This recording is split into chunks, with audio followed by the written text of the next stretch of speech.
اس کی قیمت میں تمہیں 3 لاکھ دوں گا۔ یہ سن کر تو میرے ہوش اڑ گئے۔ اظہر میری سودے بازی کر رہا تھا۔ میں تو چکر کھا کر رہ گئی۔ اس سے پہلے کہ وہ مجھے کمرے کے اندر دھکیل کر کمرہ بند کرتا، میں نے بر وقت اپنا دماغ چلایا اور اظہر کو دھکا دے کر بھاگ کر مین گیٹ سے باہر نکل گئی۔ وہ تینوں میرا پیچھا کرنے لگے۔ غلام محمد ابھی اتنی دور نہیں گیا تھا۔ اسے دیکھ کر میں اسے پکارنے لگی۔ اس نے پلٹ کر مجھے دیکھا۔ میں بھاگتے ہوئے اس کے پاس پہنچی تھی۔ میرے پیچھے اس وقت 3 مرد بھاگ رہے تھے۔ رات کا اندھیرا چھا گیا تھا۔ وہ جگہ بھی سنسان تھی جہاں اظہر نے ہمیں بلایا تھا۔ میں ڈری سہمی غلام محمد کے پیچھے جا چھپی۔ وہ تینوں مرد ہم تک پہنچ گئے تھے۔ غلام محمد سے کہنے لگے، اس لڑکی کو ہمارے حوالے کر دو ورنہ تمہیں جان سے مار دیں گے۔ اس نے جواب دینے کے بجائے انہیں مارنا شروع کر دیا۔ بدلے میں وہ لوگ بھی غلام محمد کو مارنے لگے۔ ایک شور سا مچ گیا۔ کچھ دیر میں لوگوں کا ہجوم سا لگ گیا۔ خدا کی کرنی یہ ہوئی کہ وہاں سے پولیس موبائل گزر رہی تھی۔ پولیس کو دیکھ کر وہ لوگ بھاگنے کی کوشش کرنے لگے لیکن پکڑے جا چکے تھے۔ پولیس کب سے ان کی تلاش میں تھی۔ وہ لوگ لڑکیوں کو اپنی محبت کے جال میں پھنسا کر آگے بیچ دیتے تھے۔ اللہ نے مجھے بچا لیا تھا۔ غلام محمد کے ہونٹوں کے پاس زخم ہو چکا تھا۔ پہلی بار مجھے اس کے زخم کو دیکھ کر دکھ ہوا تھا۔ وہ مجھے خاموشی سے بس اسٹاپ تک لے گیا۔ میں اس کے سامنے نظریں اٹھانے کے قابل نہیں رہی تھی۔ وہ ان پڑھ ہو کر بھی باز ظرف نکلا تھا۔ مجھے اپنا آپ اس کے سامنے چھوٹا سا لگنے لگا۔ وہ مجھ سے پوچھنے لگا کہ زارا کہاں جانا چاہتی ہو؟ اپنے والدین کے پاس؟ میں نے کہا مجھے آپ کے ساتھ جانا ہے۔ میری بات سن کر اس نے مجھے بڑی حیرت سے دیکھا تھا۔ میں اس کے ظرف کے سامنے ریزہ ریزہ سی ہو کر رہ گئی تھی۔ میرے ماں باپ نے میرے لیے ہیرا چنا تھا، بس میں ہی اپنی کم عقلی سے کانچ کی چمک دیکھ کر اپنے ہاتھ زخمی کرنے چلی تھی، لیکن بر وقت بچ گئی۔ غلام محمد نے مجھ سے دوسرا کوئی سوال نہیں پوچھا اور مجھے گاؤں لے گیا۔ میں نے غلام محمد کا زخم دیکھ کر فکر مندی سے پوچھا کہ غلام محمد تمہیں ہوا کیا ہے؟ وہ کہنے لگا بس سے اترتے ہوئے گر گیا تھا، اس لیے چوٹ لگ گئی۔ میں اپنے اندر بہت شرمندہ سی ہو کر رہ گئی تھی۔ میں نے اپنے شوہر کا بظاہر دیکھ کر اسے کیا کچھ نہیں سنایا تھا، لیکن اس نے میرے ساتھ اب تک بھلائی ہی کی تھی۔ 2 دن تو میں اسے نظر نہیں ملا پائی، اپنے اندر خود کو لعنت ملامت کرتی رہی۔ وہ اب بھی آدھی روٹی کھا کر میرے پاس سے اٹھنے لگا تو میں نے اسے روک لیا۔ میں نے کہا آپ کھانا ٹھیک سے کیوں نہیں کھاتے؟ روز آدھی روٹی کھا کر اٹھ جاتے ہو۔ میری بات پر غلام محمد نے مجھے حیرت سے دیکھا تھا، پھر اٹھ کر نہیں گیا، چپ چاپ کھانا کھانے لگا۔ اب میں خیال رکھنے لگی تھی، اندر سے تو میں ٹوٹ چکی تھی، اس لیے اپنے شوہر کے سامنے جھک کر اپنی غلطی کا اعتراف کرنا مجھے مشکل لگ رہا تھا۔ میں چاہتی تھی کہ وہ مجھے خود سے معاف کر دے، لیکن وہ چپ تھا۔ رات کو دیر کمرے میں آتا اور زمین پر چادر بچھا کر لیٹ جاتا۔ ایک دن میں نے اپنی ساری ہمت مجتمع کر کے اس کے سامنے بیٹھ گئی۔ میں نے کہا غلام محمد مجھے معاف کر دیں، میں نے آپ کو سمجھنے میں غلطی کر دی۔ ہیرا چھوڑ کر میں کانچ کا سودا کرنے چلی تھی۔ میں روتے ہوئے اپنی غلطی کا اعتراف کر رہی تھی، لیکن وہ اب بھی خاموش تھا، کچھ نہیں بولا، نہ ہی مجھے چپ کروایا۔ اپنا تکیہ اٹھا کر زمین پر سونے لگا۔ میں نے کہا آپ کی جگہ یہاں نہیں ہے، آپ اوپر سو جائیں۔ میں جانتی ہوں کہ میری غلطی چھوٹی نہیں ہے، بہت بڑی ہے۔ میں نے آپ کا بہت دل دکھایا ہے، لیکن آپ نے ابھی تک اپنا اعلیٰ ظرف ہی مجھے دکھایا ہے۔ ہو سکے تو مجھے معاف کر دینا۔ مجھے لگا اب وہ ضرور میری کوتاہی کو معاف کر کے مجھے سینے سے لگا لے گا، لیکن وہ نہ جانے کیوں مجھے ٹکٹکی باندھے دیکھ رہا تھا۔ اس کی چپ مجھ سے صحیح نہیں جا رہی تھی۔ میں نے کہا غلام محمد کچھ تو کہیں، آپ چپ کیوں ہیں؟ مجھے ڈانٹ لیں، اپنا غصہ مجھ پر نکال لیں، مجھے معاف کر دیں۔ میں اس کی منت سماجت پر اتر آئی تھی، لیکن اس کی چپ ہنوز تھی، وہ نہیں ٹوٹی۔ ہماری شادی کو 6 ماہ بیت گئے تھے۔ شادی کے بعد جو چپ کا قفل غلام محمد نے اپنے ہونٹوں پر لگایا، وہ میری منت سماجت اور رونا دھونا بھی نہ کھول سکا۔ وہ مجھے خالی آنکھوں سے دیکھ رہا تھا، چپ چاپ لیٹ گیا۔ صبح چند کاغذات میرے ہاتھ میں تھما دیے، مجھ پر تو گویا آسمان گر پڑا تھا۔ میں تڑپ تڑپ کر رونے لگی، کہنے لگی غلام محمد مجھے طلاق مت دو۔ میں اس کے سامنے رونے بلکنے لگی، کہنے لگا تم پڑھی لکھی ہو، اسے پڑھ کر سائن کر دینا۔ یہ کہہ کر کمرے سے باہر نکل گیا۔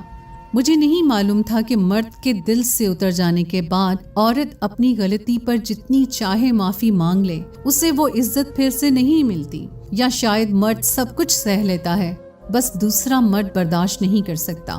میں وہ کاغذات کو ہاتھ میں لے کر پھوٹ پھوٹ کر روتی رہی۔ میری اتنی ہمت نہ ہوئی وہ کاغذ پڑھوں۔ میں نے سوچ لیا تھا کہ رات کو غلام محمد کے پاؤں پڑھ کر معافی مانگ لوں گی، لیکن طلاق نہیں لوں گی۔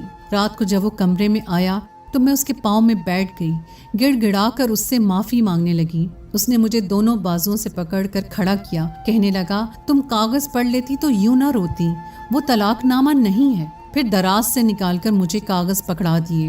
میں نے آنسو پہنچ کر جب کاغذ دیکھے تو وہ زمین کے کاغذات تھے جہاں وہ ہل چلاتا تھا۔ اپنے حصے کی ساری زمین وہ میرے نام کر رہا تھا۔ میں نے حیرت بھری نظروں سے دیکھا کہ وہ اپنا سب کچھ مجھے کیوں سونپ رہا ہے۔ میں نے کہا غلام محمد یہ سب میرے نام کیوں کر رہے ہیں؟ کہنے لگا اس لیے کہ تم میری بیوی ہو، میں کل شہر جا رہا ہوں، کچھ دن کے بعد لوٹوں گا۔ غلام محمد نے میرے لاکھ منع کرنے پر مجھے سائن کروا لیے۔ اگلے روز وہ شہر چلا گیا۔ 4 دن میں نے بڑی بے صبری سے اس کا انتظار کیا تھا۔ وہ واپس تو آیا لیکن گھر میں کوحرام سمجھ گیا تھا۔ شہر سے غلام محمد کی میت گاؤں آئی تھی۔ میری تو دنیا ہی اجڑ گئی تھی۔ اس کا ایک شہری دوست اس کی میت لے کر آیا تھا۔ اسی نے بتایا کہ پچھلے 2 ماہ پہلے ہی غلام محمد کو معلوم ہوا کہ اسے کینسر ہے، وہ زیادہ دن نہیں بچ سکے گا۔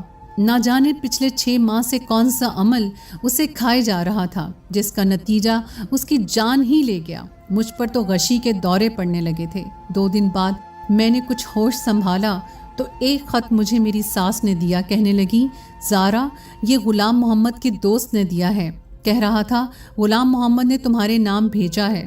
یہ سن کر مجھے حیرت کا جھٹکا لگا تھا۔ میں نے اپنی ساس سے کہا کہ خالہ غلام محمد تو ان پڑھ تھا، پھر خط کیسے لکھا؟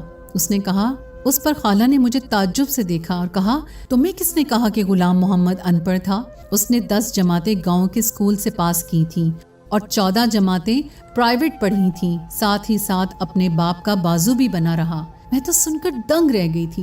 میں شادی سے پہلے کبھی گاؤں نہیں آئی تھی، مجھے لگا خالہ کے سب بچے ان پڑھ ہی ہوں گے۔ خالہ کہنے لگی تمہیں غلام محمد بچپن سے چاہتا تھا، کہتا تھا اماں زارا تعلیم حاصل کر رہی ہے اس لیے مجھے بھی آگے پڑھنا ہے، کل کو جب وہ میری بیوی بنے تو اسے لوگوں کے سامنے یہ شرمندگی نہ اٹھانی پڑے کہ اس کا شوہر ان پڑھ ہے، جاہل ہے اور گوار ہے۔ مجھ پر یہ انکشافات کسی ہتھوڑے کی طرح سے لگ رہے تھے۔ آج تک مجھے غلام محمد نے یہ نہیں بتایا تھا کہ وہ بھی پڑھا لکھا ہے۔ میں نے وہ خط لیا اور کھول کر پڑھنے لگی۔ زارا میں نے آج تک تمہیں نہیں بتایا کہ میں تعلیم یافتہ ہوں، کیونکہ تعلیم حاصل کرنا ہر شہری کا حق ہے اور ضروری بھی۔ پھر ان باتوں کو سب کے سامنے جتایا جائے کوئی ضروری تو نہیں ہوتا۔ میں نے جب سے ہوش سنبھالی اپنی ماں کو یہی کہتے سنا کہ وہ تمہیں اپنی بہو بنانا چاہتی ہیں، اس لیے میرے دل میں تمہاری محبت کی کونپل بچپن سے ہی پھوٹنے لگی تھی۔ جیسے جیسے میری عمر بڑھتی رہی میری محبت بھی پروان چڑھتی رہی۔ کب میری محبت ایک تناور درخت کی طرح میرے وجود میں اپنی جڑیں پکڑ چکی تھی مجھے اندازہ ہی نہیں ہوا۔ مجھے جب بھی اماں یہ کہتی زارا پڑھ رہی ہے تو مجھے بھی پڑھائی کا شوق ہونے لگا۔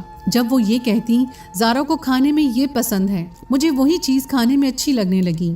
میں شاید غلطی سے تم سے عشق کر بیٹھا تھا زارا، اس لیے شادی کی رات تمہارے منہ سے سب باتیں سن کر مجھ سے برداشت ہی نہیں ہوا۔ میں نے آج تک کبھی آنسو نہیں بہائے تھے، رونا تو بہت دور کی بات ہے، ہر حالات کا ڈٹ کر مقابلہ کیا تھا، لیکن اس دن تو میں ٹوٹ کر ہی رہ گیا تھا۔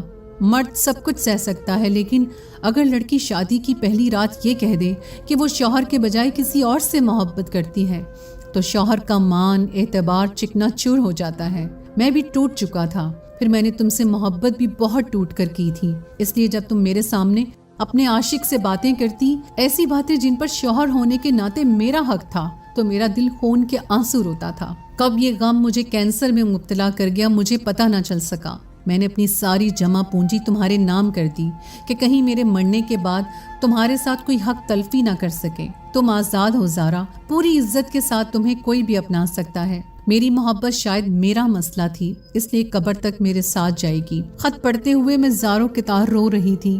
یہ میں نے کیا کر دیا، کیوں کر دیا؟ میں نے سوچا سمجھا کیوں نہیں؟ میری بے اتنائی نے میرے شوہر کی جان لے لی۔ میں دھاڑے مار مار کر رونے لگی۔ میری ساس مجھے دیکھ کر گھبرا سی گئی، کہنے لگی زارا ایسا کیا لکھ دیا تھا اس نے؟ میں کیا جواب دیتی، کیا کہتی کہ میں نے کیا کھو دیا ہے؟ مجھے عقل تب آئی جب میں خالی اور تہہ دامن رہ گئی تھی۔ میں روتے ہوئے خود کلام تھی، کاش غلام محمد تمہاری جگہ میں مر جاتی۔ غلام محمد تم نے مجھ جیسی خود غرض سے کیوں محبت کر لی؟ کاش کہ تم زندہ رہتے، تمہارے بدلے میں مر جاتی۔ میرے آنسو نہیں رک رہے تھے، میں ہذیانی کی کیفیت سے گزر رہی تھی۔ ایک وفا غلام محمد مجھ سے نبھا کر